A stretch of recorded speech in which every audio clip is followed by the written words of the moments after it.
Juan Carlos Zúñiga. Continuamos en Mega Noticias a Debate. Le cuento que la corrupción es uno de los principales problemas que enfrentamos como nación y trastocan a otros temas como la seguridad pública, la inseguridad. Para muestra, la encuesta nacional de la calidad e impacto gubernamental 2023 del INEGI reportó que en 2023 el 83.1% de la población consideró frecuente la corrupción en nuestro país y el 14% la experimentó al realizar trámites, pagos, solicitudes de servicios o al tener contacto con alguna persona servidora pública. Es importante la construcción de mecanismos que fijen responsabilidades económicas o la pérdida de libertad a quienes infrinjan la ley. Pues no sirve tener instituciones si sus resoluciones no son vinculantes. Por ello, analizamos los proyectos de los candidatos presidenciales para combatir la corrupción.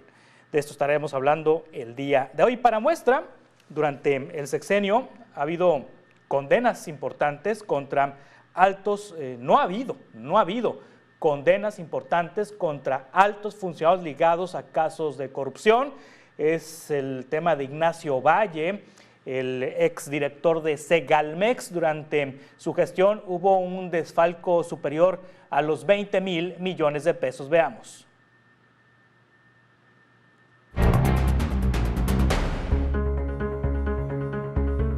Mil es demasiado, bro. No los tengo. 500 pues ya, por lo que hay. No, 200 te puedo dar. Échalo. Rapidito. Dale, trae. Cuéntame. ¿Ustedes qué son? Fiscalía. ¿Fiscalía de qué? De la PGR. ¿Quién cree usted que son las instituciones más corruptas en nuestro país? La policía y los políticos. México está entre los 50 países más corruptos del mundo, según el organismo Transparencia Internacional en su último.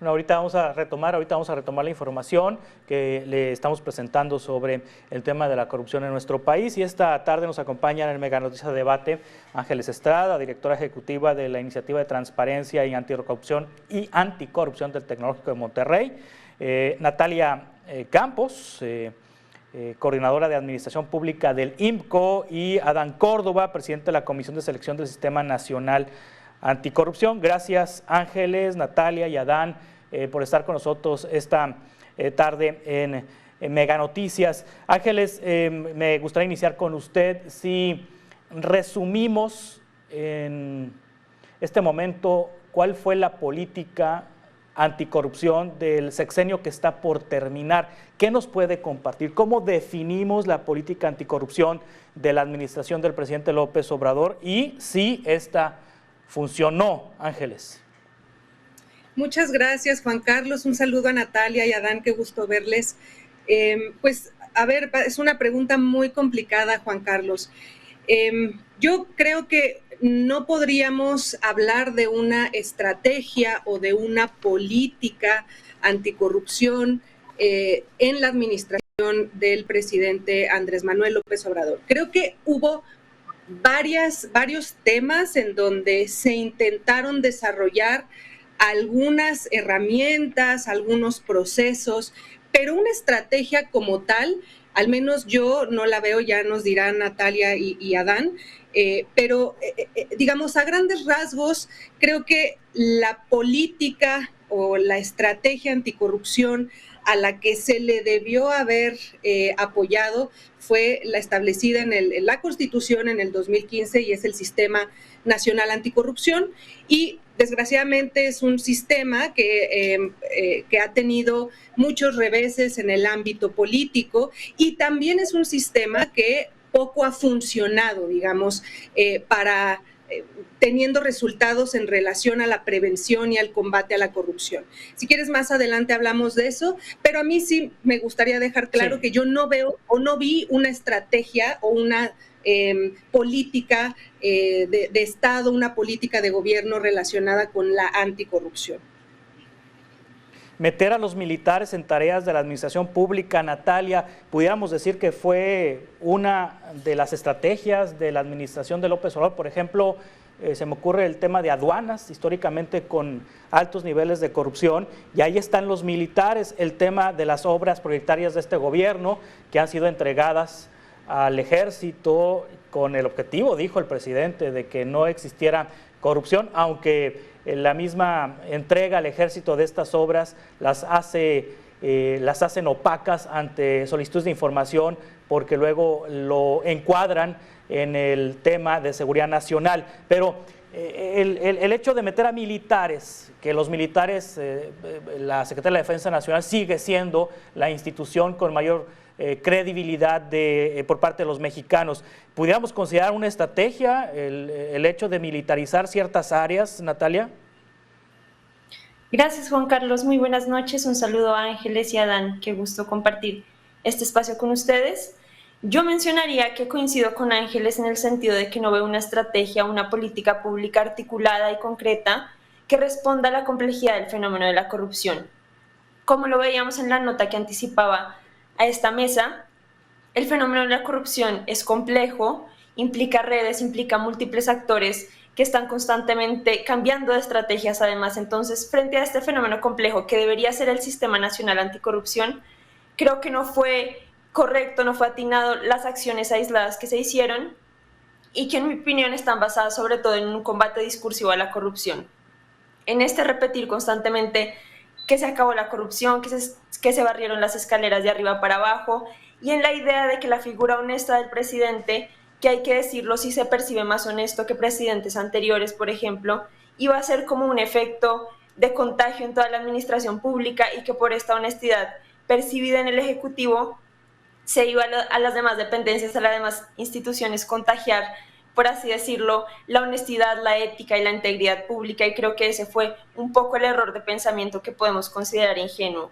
Y con respecto a la pregunta que realizabas para abrir la intervención, creo que sí, en el fondo de la participación de la Sedena en múltiples obras de infraestructura, incluyendo también, por ejemplo, la gestión de las aduanas y de otras instituciones previamente de carácter civil, sí hay un pensamiento, hay una premisa de que por su carácter jerárquico y por la facilidad de control es menos probable más bien que se incurra en corrupción, que se incurra en delitos de corrupción cuando participa la Sedena, porque se percibe en general como un actor, aunque opaco, más transparente desde el Ejecutivo. Desde el Ejecutivo esa es la percepción, y creo que lo ha dicho el presidente, que suele ser transparente en muchas intervenciones de este tipo, que en la Sedena confía porque es jerárquica, porque hay más control, porque ha demostrado un uso eficaz de los recursos públicos. Sin embargo, como mencionabas, el gran reto es la opacidad de esta participación creciente de la Sedena en obras como aeropuertos, que podrían considerarse militares, pero también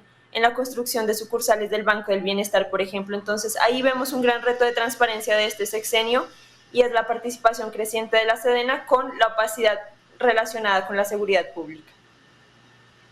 Sí, Adán Córdoba, presidente de la Comisión de Selección del Sistema Nacional Anticorrupción. ¿Sobrevivirá el Sistema Nacional Anticorrupción a la administración del presidente López Obrador? Porque pues le faltan muchas patas, ¿no?, a la mesa. Hola, buena tarde a todos. Juan Carlos, Ángeles, un gusto. Natalia, un placer otra vez coincidir. Bueno, pues aclarar que ya nuestra consideración en la Comisión de Selección ya cumplimos el periodo, ya se concluyó, así que lo que digamos desde acá va a ser desde la sociedad civil y desde la academia a la que pertenecemos ahora. Primero, yo sí vi una política discursiva, creo que ahí todos coincidimos. La retórica fue permanente de combate. Nunca vimos materialmente una acción tangible. Desafortunadamente también este ejercicio de la percepción, o como evaluamos la corrupción, pues es así incluso, ¿no? Esa es la misma denominación de percepción de corrupción. Y desafortunadamente la retórica y los medios de comunicación generan la percepción. No es porque estamos acostumbrados a tener materialmente un resultado. Y eso lo podemos observar con los datos que ya dabas al inicio del programa. Desde el 2018 se percibe un declive en la percepción de corrupción y se presupone que mejora nuestra condición, nuestra ubicación en el tablero de evaluación. pero en realidad no pasó ningún fenómeno, ningún caso emblemático, seguimos siendo sobres amarillos, seguimos viendo casas, seguimos viendo contratos, seguimos viendo falta de atención a las declaraciones patrimoniales. Vaya, Segalmex, que es mucho más elevado el fraude que la estafa maestra, no tiene hoy a ningún servidor procesado. Entonces, me parece que solamente es un tema discursivo, que se preocuparon más por la percepción que por en realidad desarrollar una estrategia. El Sistema Nacional Anticorrupción va a sobrevivir, sin duda. Y yo creo que quienes estamos en esta mesa apostamos a ello porque lo hemos impulsado, hemos participado en su construcción, ¿no? Yo creo que si bien hoy tenemos un ataque discursivo, institucionalizado, frente al INAI, frente a los órganos internos de control, es porque no se ha entendido para qué sirve el sistema. A pesar de que llevamos más de un lustro de vida y ya 2 ciclos de secretarios técnicos, todavía no logramos entender institucionalmente para qué sirve el sistema. Yo creo que es ahí el gran debate que se tiene ahorita institucionalmente hablando. Ahora, ¿por qué va a sobrevivir? Porque yo no veo en este país una institución como el INAI extinta. Yo no veo un sistema anticorrupción extinto en este momento porque es el problema público más importante. Incluso en los discursos de los aspirantes, la corrupción sigue siendo el eje central del discurso. Por ello yo no veo, incluso la candidata, por llamarlo de alguna forma, puntera, Claudia Sheinbaum, no ha hablado de la extinción. Ella incluso habla del fortalecimiento del Sistema Nacional de Fiscalización, hacerlo más efectivo. Habla de una agencia federal anticorrupción, pero no habla de la extinción. Tampoco no ha hecho ningún comentario sobre el INAI. Me parece que esa ya es una señal. ¿Qué me parece que tenemos en contra? Pues el discurso que se ha posicionado. Pero creo que materialmente sí tendremos sistema, sí hay presupuesto, sí seguramente habrá una nueva composición en el Congreso y eso yo creo que va a ayudar en el fortalecimiento institucional. Me parece que todavía hay mucho trabajo que hacer desde la pedagogía social de para qué sirve, de cómo hay que conformarlo y de qué ganamos las y los mexicanos con tener un sistema anticorrupción. Creo que ahí está el gran reto del próximo sexenio.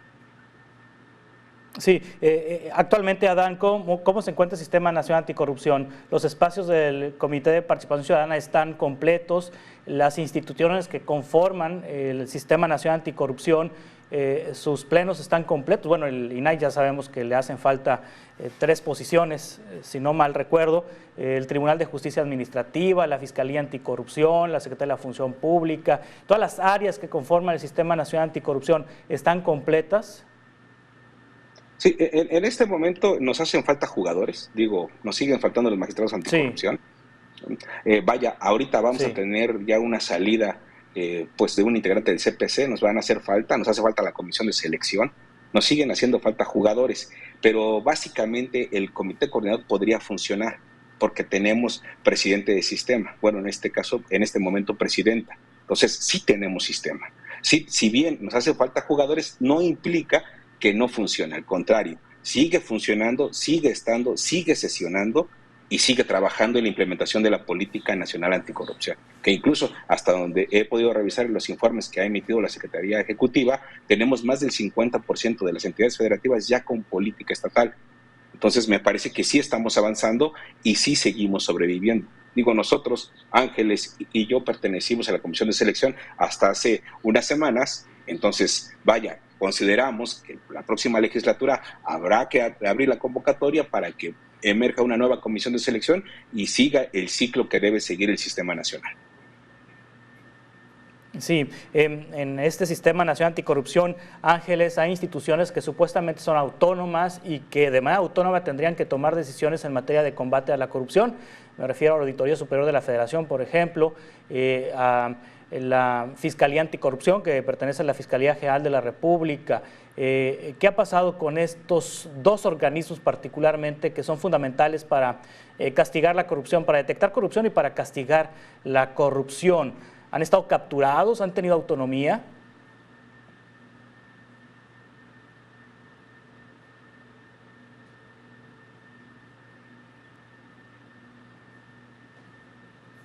Una disculpa.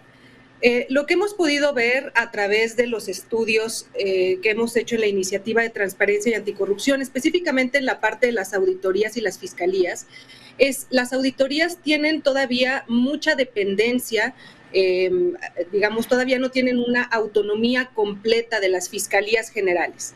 Y lo que nosotros pudiéramos pensar en relación con eso es que sigue existiendo entonces entre menos autónoma sea una fiscalía, menos eficiente será en el combate y en la prevención de la corrupción. Y lo que hemos visto nosotros en el estudio es que no es así. Es un comportamiento extraño porque lo que hemos visto es que las fiscalías que mejor trabajan son esas fiscalías que están todavía dependientes de la Fiscalía General. Y nosotros lo atribuimos a que existe esa vinculación orgánica de estas dependencias, y entonces la Fiscalía General sigue directamente ayudando a la Fiscalía Especializada en Combate a la Corrupción, con ministerios públicos, con el presupuesto, con investigaciones. Entonces, lo que nosotros creíamos en un principio que era un obstáculo para el desarrollo de la eficiencia de los órganos, en este caso de las fiscalías, resultó que no está relacionado, que tienen una relación indirecta, de hecho.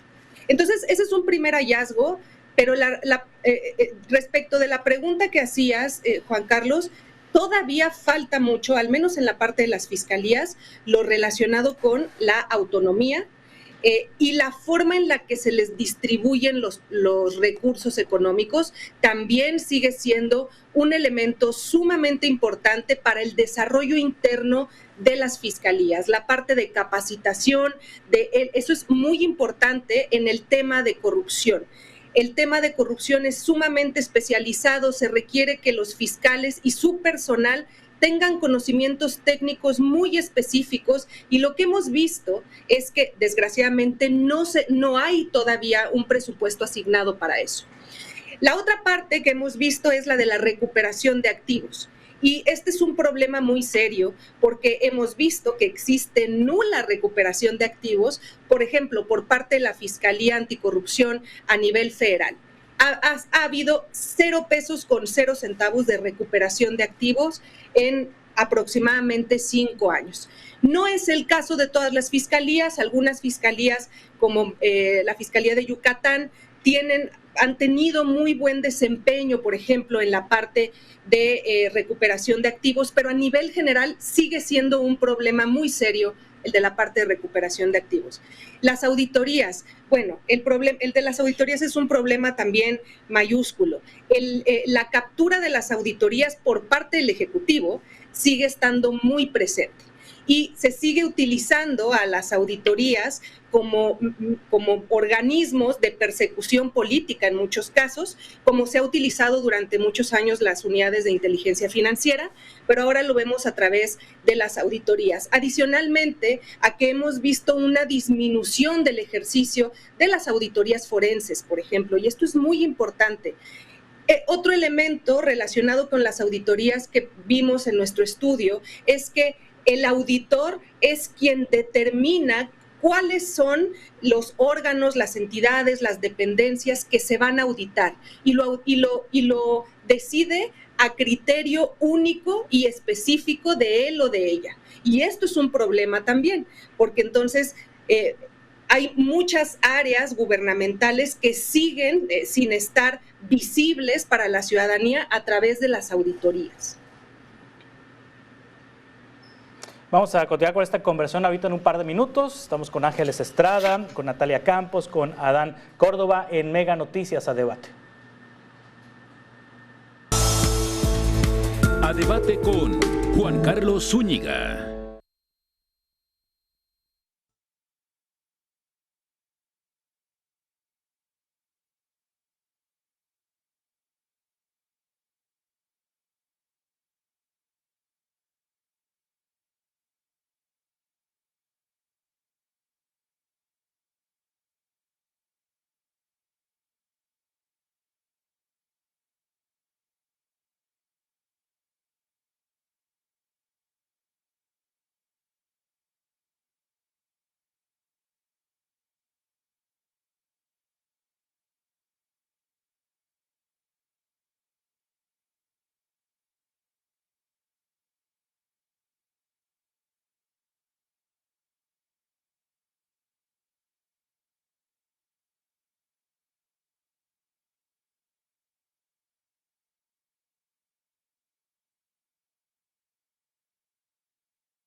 A debate con Juan Carlos Zúñiga. Los mecanismos anticorrupción que los tres candidatos a la presidencia proponen pueden ser válidos, sin embargo, nos toca a los mexicanos exigir que se cumplan. Así lo señala Gustavo Pérez, consultor y profesor de la UNAM, en entrevista con Mega Noticias. Nosotros los mexicanos deberíamos de estar muy conscientes que dentro de las propias propuestas que están planteando las candidatas presidenciales y el candidato, pues tendría que ver justamente como en el cómo asegurarse de que los actos de corrupción realmente pudieran llegar a tener un castigo y por supuesto inhibidores. Yo te diría que algo que debemos de estar muy conscientes los mexicanos es en el exigirle al gobierno, quede quien quede, a este gobierno incluso que va saliendo, pues cuáles son las verdaderas propuestas de esos mecanismos anticorrupción. Para el consultor de la UNAM, los órganos locales de cada entidad sean autónomos para realizar investigaciones claras. Podemos aspirar a tener un Estado democrático de primera calidad si no tenemos cada vez más órganos independientes, órganos que no estén a merced de lo que un gobierno ejecutivo pueda decidir. Y con gobierno ejecutivo no solamente me refiero a la presidencia, digamos, en el nivel federal, estoy hablando también de que en los estados, las propias auditorías, estos propios órganos de transparencia, pues realmente pudieran tener la facultad de hacer su trabajo de una manera totalmente desligada al poder. También me refiero, por supuesto, a lo que ocurre con el caso de las fiscalías. Nosotros no vamos a poder llegar a tener una democracia concisa, real, si la investigación sigue dependiendo de la voluntad política de quien ejerza el mando en determinado periodo. Continuamos en Mega Noticias Debate. Con nosotros Ángeles Estrada, directora ejecutiva de la Iniciativa de Transparencia y Anticorrupción del TEC de Monterrey. Natalia Campos, coordinadora del tema de Administración Pública del IMCO, Instituto Mexicano para la Competitividad. Y Adán Córdoba, coordinador del Laboratorio de Combate a la Corrupción de la Universidad Autónoma Benito Juárez de Oaxaca. Natalia, ¿ya se tiene claridad de las propuestas que tienen los candidatos presidenciales en materia anticorrupción? ¿Qué es lo que se destacaría que han dicho los candidatos, Natalia? Gracias, Juan Carlos. Bueno, creo que hemos visto varias manifestaciones de las propuestas. También es importante decir que justo aún estamos en este periodo en que se dicen muchas cosas y luego el cómo es lo interesante y qué presupuesto se le va a destinar a cada propuesta es otra cuestión muy grande, porque sin presupuesto son siempre buenas intenciones, pero yo destacaría algunas cosas. Primero, con respecto a las propuestas de Claudia Sheinbaum, como ya lo mencionaban, esta idea de crear una agencia federal anticorrupción, que es un poco volver a un modelo centralizador, contrario a la idea del Sistema Nacional Anticorrupción. Considero yo que es este esquema de coordinación y de múltiples actores, pues deja la cuestión del riesgo que implica esto para garantizar que sea un ejercicio parcial, no que sea un ejercicio imparcial de la persecución de la corrupción. También está la idea de fortalecer el Sistema Nacional de Fiscalización y de homologar criterios y homologar las capacidades que están en los estados de las fiscalías y de los órganos encargados de la detección y sanción de la corrupción. Entonces, creo que hay una idea de fortalecer las capacidades institucionales. Esta idea también está en las propuestas de Xóchitl Gálvez, que contrario a Claudia Sheinbaum habla del Sistema Nacional Anticorrupción y habla de la necesidad de diagnosticar las debilidades, que como lo mencionaba Ángeles, hay muchas cuestiones que no han funcionado como lo establece la teoría.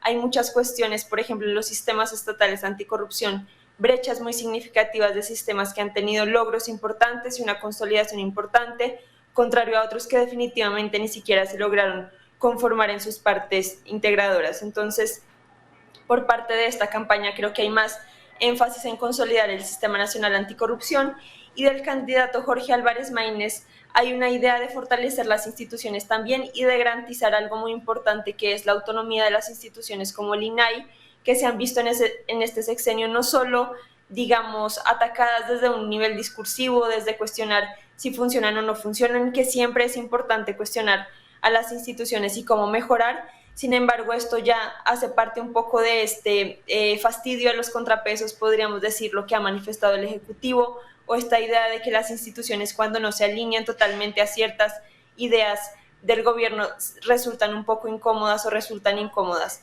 Y también la idea de garantizar la selección, ahorita lo mencionábamos, hay muchas instituciones que están funcionando, entre ellas el INAI, pues con menos comisionados de los que establece la ley, el diseño que está en la teoría pues no se ha aplicado en la práctica, y creo que esto es algo que debe mantenerse en la discusión, cómo garantizar que las instituciones funcionen y funcionen bien, porque en esta idea del sistema, si las partes no funcionan, el sistema tampoco va a funcionar.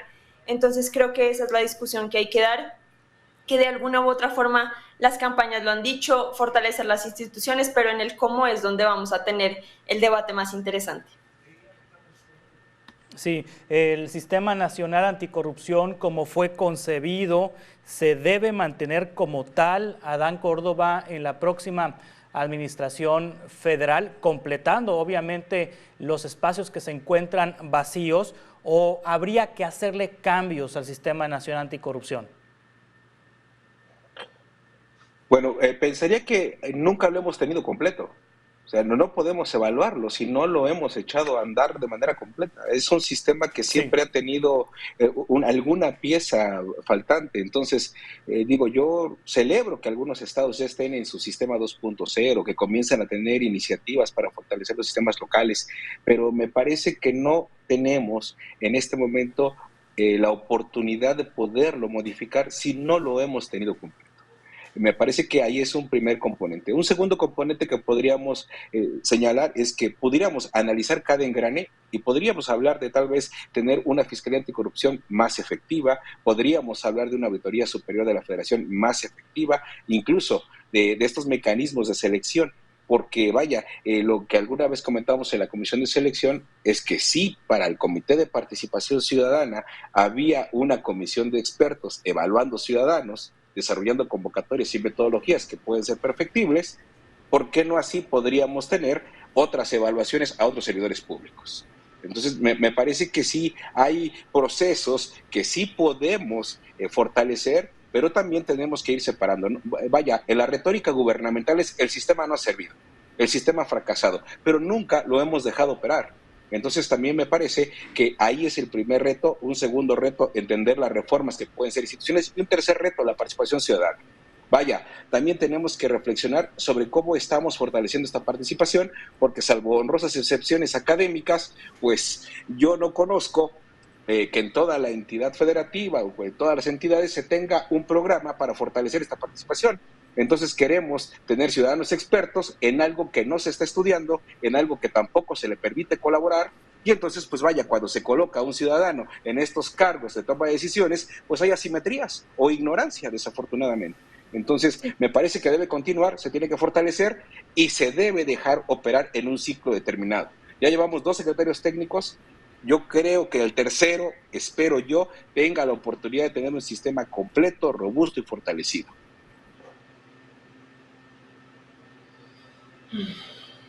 Vamos a continuar con esta conversación en un par de minutos. Estamos con Ángeles Estrada, Natalia Campos y Adán Córdoba en Mega Noticias Debate.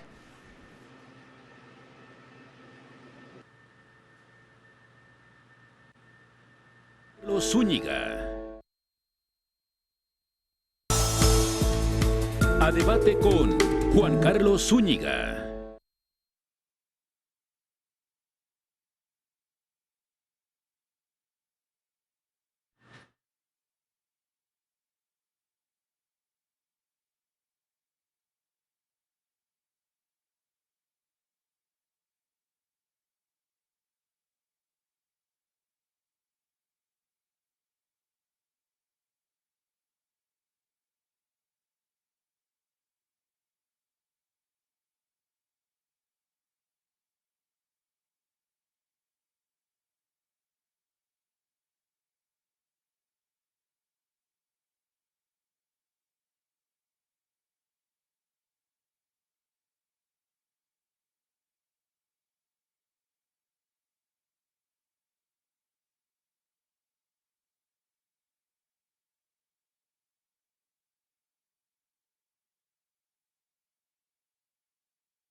A debate con Juan Carlos Zúñiga.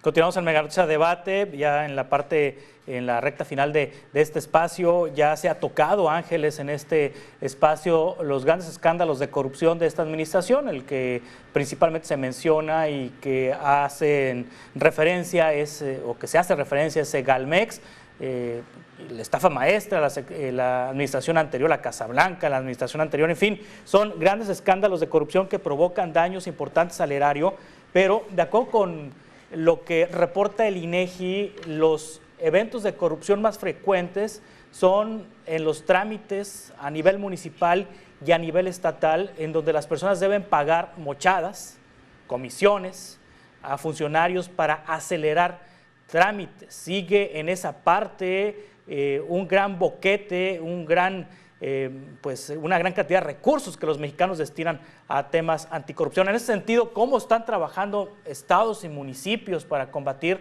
la corrupción de este tipo? Bueno, muchos estados, muchas administraciones locales han estado trabajando en el desarrollo de proyectos de digitalización. Esta es una muy buena forma, digamos, de obstaculizar, no determinar, pero sí de obstaculizar la corrupción en estos trámites, principalmente porque quitas la vinculación que existe entre la ciudadanía y el servicio público, ¿no? La vinculación personal. Y eso genera, pues digamos, muchos beneficios en la parte de los riesgos de corrupción que se pueden correr. Y aquí sí quiero ser muy clara, no solamente porque el servidor público solicite el soborno, sino también porque en muchas situaciones es el ciudadano o la ciudadana la que ofrece el soborno al servidor público para acelerar el trámite, para ahorrarse pasos en el proceso, en fin, que no es una cuestión únicamente en donde se esté relacionando al servidor público con el hecho, sino que la ciudadanía también estamos muy incluidos en el proceso de corrupción, de pequeña corrupción en los temas de los trámites. Fíjate que una muy buena, digamos, algo que yo he visto en las propuestas de los 3 candidatos a la presidencia es justamente lo que se refiere a la digitalización de trámites. Esto es muy importante. Los 3 traen algún tipo de propuesta vinculada con la digitalización. Eso es yo creo, un avance. Es caro, es además, económicamente, financieramente es caro, y además se requiere también de mucha organización documental dentro de los gobiernos. Y los que estamos aquí, incluido tú, Juan Carlos, sabemos que, pues, en ocasiones los gobiernos no son especialmente ejemplos de organización documental. Entonces, va a ser un proceso complicado, va a ser un proceso caro, pero es un proceso que a mediano y a largo plazo nos puede ahorrar muchos riesgos de corrupción y va a disminuir el costo de la corrupción por persona, que actualmente está cercano a los 3,000 pesos por persona. Entonces, eso también es otra de los beneficios que puede traer la digitalización de estos trámites. Sí, la percepción anticorrupción es congruente con los hechos de corrupción, Natalia, es decir, un tema es lo que perciben los mexicanos sobre la corrupción y otro tema es lo que ocurre efectivamente en hechos de corrupción. ¿Hay congruencia entre la percepción y lo que ocurre en la realidad? Sí, yo diría que sí. El tema de medición de la corrupción suele ser muy complejo. Y aquí, por ejemplo, de los estudios que menciona Ángeles, es una aproximación a ver las capacidades institucionales de las instituciones que justamente están encargadas de combatir la corrupción. Por otro lado, tenemos todas las mediciones de percepción, incluida la de Transparencia Internacional, que posiciona a México en los últimos lugares de América Latina y cercano a países con muchos retos como Honduras, El Salvador. Y tenemos, por otro lado, también índices como el de Estado de Derecho, que nos habla de la impunidad, de este problema, de este flagelo que ha tenido México, que es no castigar efectivamente los casos de corrupción. México, por ejemplo, no ha castigado el soborno internacional en ningún caso, siendo el de Odebrecht, por ejemplo, un caso enorme de probada culpabilidad de muchos funcionarios. Entonces creo que si vemos estos casos, si vemos lo que mencionaba Adán también de los desafíos del Sistema Nacional Anticorrupción, creo que sí, creo que es coherente que el 83% de los mexicanos considere que la corrupción es frecuente y muy frecuente, porque el problema sigue ahí en muchas manifestaciones. En el IMCO, por ejemplo, analizamos las compras públicas, que es un sector bastante vulnerable a la corrupción. De hecho, el caso de Segalmex es un caso en el que hubo mucha relación con contratos, con facturas, con pagos, y lo que nosotros observamos es que hay un problema de adjudicación directa excesiva, lo podríamos decir, falta de competencia en los procedimientos de contratación, falta de transparencia, problemas de cumplimiento de la ley que tienen que ver, por ejemplo, con la contratación con empresas sancionadas por la función pública y hasta empresas fantasma y recién creadas en otros casos. Entonces, si vemos diferentes manifestaciones de la corrupción, lo que decía Ángeles, la corrupción pequeña, la corrupción de contacto con servidores de calle, con policías, con personas que llevan trámites, sigue ahí, pero también sigue la gran corrupción y Segalmex es un ejemplo de ello. Estos grandes esquemas que son pagos, facturas no pagadas, empresas fantasma, pues vemos que cada sexenio ha tenido un escándalo de este tipo y este no fue la excepción. Entonces la respuesta sería sí, que los mexicanos sigan considerando la corrupción como el segundo problema que más les inquieta después de la seguridad, que es mucho decir. Tiene sentido porque el problema sigue ahí, en la pequeña corrupción y también en la gran corrupción. Sí, Adán Córdoba, finalmente la próxima administración deberá ver por el espejo retrovisor e investigar a la administración saliente. Sin duda. Ese va a ser el gran reto que va a tener, credibilidad, legitimidad. Más allá del número de electores, institucionalmente va a tener un alto porcentaje de efectividad que evaluarse durante su gestión. Si uno analiza el plan de desarrollo, el plan nacional, desde la introducción se hablaba de honestidad, el primer eje era combatir la corrupción, las primeras acciones eran estas. Y hoy, después de 6 años, podemos darnos cuenta que de aquello que se comprometieron a materializar, no lo cumplieron. Entonces, me parece que si hoy, el ejercicio no cambia, será presidenta Claudia Sheinbaum. Entonces, el gran reto va a ser cómo va a legitimar su gobierno. Me parece que ahí va a estar el gran reto para quien gane. Ahora, la lógica sería que si Xóchitl Gálvez gana, lo haga de manera institucional, no por una condición política, no por una condición discursiva, porque entonces solamente estaríamos girando la puerta a que hubiera un uso faccioso de las instituciones, que tampoco es correcto, que también sería otro fenómeno de la corrupción institucional. Entonces, a mí me parece que sí va a tener un gran reto, sí hay que ver al retrovisor, pero también vaya con un ejercicio certero de que combatir la corrupción fortalece instituciones públicas, que hacer acciones de prevención fortalece la credibilidad, es decir, se construye más poder público. Eso es lo que no se ha entendido, que el Sistema Nacional Anticorrupción no es un ejercicio pues, de instituciones gastando dinero en capacitar, es un ejercicio de construir credibilidad, confianza e instituciones públicas. Incluso nos daría mayor certeza como país. Eso me parece que todavía no logramos comprenderlo. Hacia allá es donde tendríamos que ir. Sí, les agradezco mucho Ángeles Estrada, directora ejecutiva de la Iniciativa Transparencia y Anticorrupción del TEC de Monterrey, Natalia Campos, coordinadora de Administración Pública del IMCO, y Adán Córdoba, coordinador del Laboratorio de Combate a la Corrupción de la Universidad Autónoma Benito Juárez de Oaxaca. Estamos en contacto para futuros encuentros y conversaciones, si les parece. Gracias y muy buenas tardes. Muchas gracias. De esta manera concluimos este espacio. Le invito a que se quede en esta señal y que mañana coincidamos a las 5 de la tarde con 10 minutos. Gracias, buenas tardes. Descubre México.